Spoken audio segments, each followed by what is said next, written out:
G'day and welcome back. Okay, thought I'd stop and take a moment to show you guys some things. Something to watch out for the M40, might be a good little tip.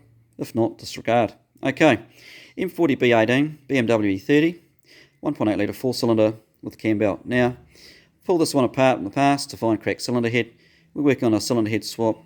Found cam timing marks have been changed, or someone's made their own with a pen. I'm going to unearth the factory one at the bottom. I'm going to show you that, and then I'm going to discuss a problem that may catch a few people out. So what we've got going on here, DTI setup, and if we follow from the oil filter housing down, you'll see there is, where is it? There it is. There's a little arrow. So unearthing this arrow, covered in about 30 years of grime. The arrow corresponds to a notch you can see just there on the front crank pulley. So when they're both pointing to each other, we know that cylinder 1 piston is at top dead centre. We abbreviate that to TDC.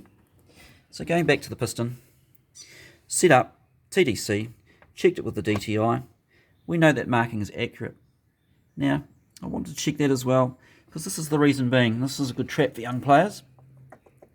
I've counted this before. So pulling it apart, excuse the camera wobble. Front crank pulley. Now that comprises of a couple of parts.